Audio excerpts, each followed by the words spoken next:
আসসালামু আলাইকুম রহমতুল্লাহি আবরাকাতুহু। প্রিয় ভিউয়ার, আশা করি সবাই ভালো আছেন। কাছে দূরে দেশে বিদেশে যে যেখান থেকে বসে আমার ভিডিওতে যুক্ত হয়েছেন সবাইকে স্বাগতম এবং শুভেচ্ছা জানিয়ে শুরু করব আমার চ্যানেলের আরও একটি নতুন ভিডিও।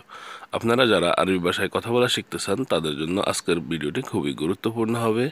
আপনারা যদি কোনো প্রশ্ন থাকে অবশ্যই কমেন্ট বক্সে প্রশ্ন করবেন, আমরা উত্তর দেওয়ার চেষ্টা করব। ভিডিওটি না টেনে শুরু থেকে শেষ পর্যন্ত দেখবেন, চ্যানেলটি সাবস্ক্রাইব করে আমাদের পাশে থাকবেন। চলুন শুরু করি। ফেরেক, ফেরেককে আরবিতে বলা হয়ে থাকে মিসমার। মিসমার মানে হচ্ছে ফেরেক। হাতুড়ি, হাতুড়িকে আরবিতে বলা হয়ে থাকে শাকুশ। শাকুশ মানে হচ্ছে হাতুড়ি। করাত, করাতকে আরবিতে বলা হয়ে থাকে মিনসার। মিনসার শব্দটির অর্থ হচ্ছে করাত। ছুরি, ছুরি শব্দের অর্থ হচ্ছে সিক্কিন। সিক্কিন মানে হচ্ছে ছুরি। কেবল নাইফ এর অর্থ হচ্ছে মুশরাত। কেবল নাইফ মানে হচ্ছে মুশরাত। আমি ড্রাইভার এর আরবি হবে আনা সওয়াক। আনা সওয়াক মানে হচ্ছে আমি ড্রাইভার। আমি কাঠ মিস্ত্রি এর আরবি হবে আনা নজ্জার। আনা নজ্জার। আমি প্লাম্বার এর আরবি হবে আনা সাব্বাক। আমি বিদ্যুৎ মিস্ত্রি এর আরবি হবে আনা কাহরাবাই। আমি ওয়েল্ডার এর আরবি হবে আনা হাদ্দাদ। আনা হাদ্দাদ। আমি নতুন এর আরবি হবে আনা জদিদ। আনা জদিদ মানে হচ্ছে কি আমি নতুন। আমার ইকামা নাই মা ইন্দি ইকামা।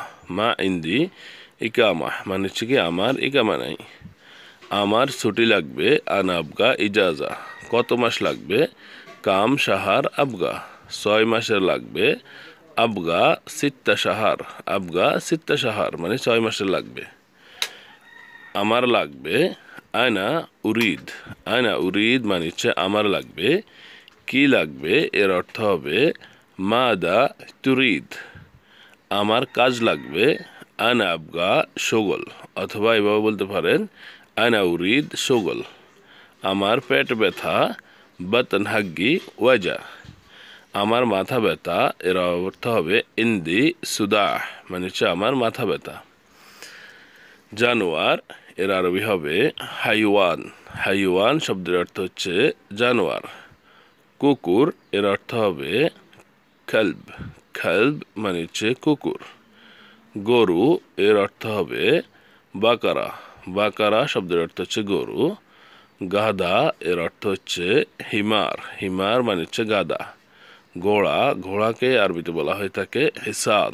হিসান মানে হচ্ছে ঘোড়া। লাঠি, লাঠি শব্দের অর্থ হচ্ছে আসায়া। আসায়া মানে হচ্ছে লাঠি।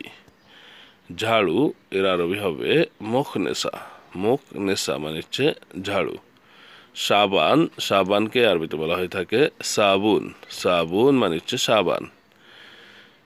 টিস্যু, টিস্যু এর অর্থ হবে মিনাদিল।